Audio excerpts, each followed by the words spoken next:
بھئی تیری عمر تو کم ہے، 18 سال کی عمر ہو تب مسلمان ہونا ہے۔ یہ تو مکہ والے مشرکوں میں بھی یہ شیطنت نہیں تھی کہ 18 سال کی عمر تک بندہ مسلمان نہیں ہو سکتا۔ نکاح پہ پابندی، کبھی پردے پہ پابندی، کبھی فحاشی بے حیائی ہر چینل پہ، کبھی یہ بل اب تو حد ہو گئی کہ جو کام جانوروں میں بھی صرف خنزیر کے ہاں معروف ہے وہ کام پاکستان کی اسمبلی میں بطور قانون کے جب پاس ہو گیا تو پھر تو جہاں دینداروں کو یا ہمت کرنی چاہیے یا مر جانا چاہیے۔ یہ کوئی معمولی بے غیرتی نہیں، سب سے بڑی بے غیرتی ہے۔ اور سارے ملا خاموش، تو اب ان کا چہرہ بھی سامنے آ رہا ہے۔ یہ ہم اسلام نافذ کریں گے طاغوتی نظام کے ساتھ مل کر، اسلام یہی ہے یہ جو لا رہے ہیں، اور چاہے وہ جماعت اسلامی ہو یا چاہے جمعیت علماء ہو۔ تو بہرحال میں عرض یہ کر رہا تھا کہ ایک مسئلہ یہ تھا دین فروشی، فتویٰ فروشی، مسئلہ فروشی، یہودیوں کا یہ دین تھا، اور اللہ نے فرمایا یا ایھا الذین آمنوا ان کثیرا من الاحبار والرہبان لیأکلون اموال الناس بالباطل ویصدون عن سبیل اللہ۔ او ایمان والو خبردار، پگڑیاں تے نہ بھول جائیو، مکھیاں ہویاں داڑیاں تے محکمہ تے نہ بھولیو کہ بڑا پیر تے بڑا مولوی، یا ایھا الذین آمنوا، اے ایمان والو، ان کثیرا من الاحبار، بہت سارے ملا، والرہبان تے بہت سارے پیرے تھریشر،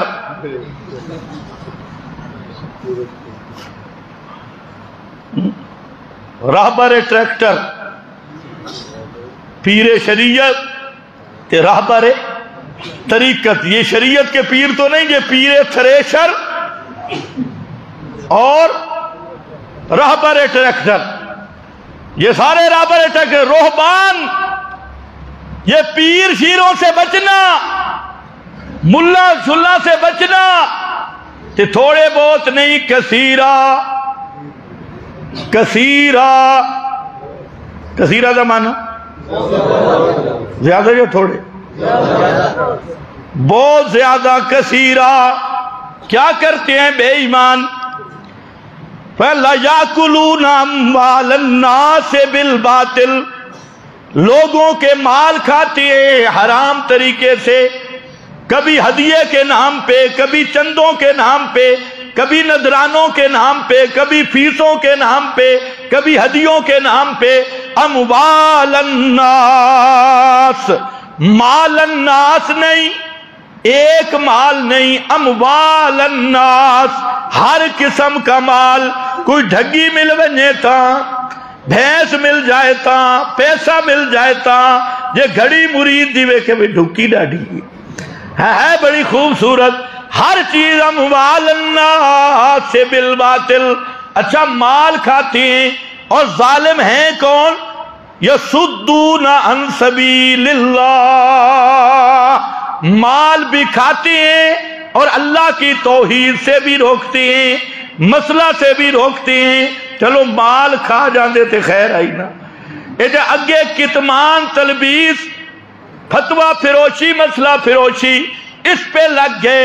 ان سے بچنا، ان کو پہچاننا، اس لیے فرمایا جو پیغمبر کے بارے سے وہ ہمیشہ یہ درس دیتے ہیں کونو ربانیین،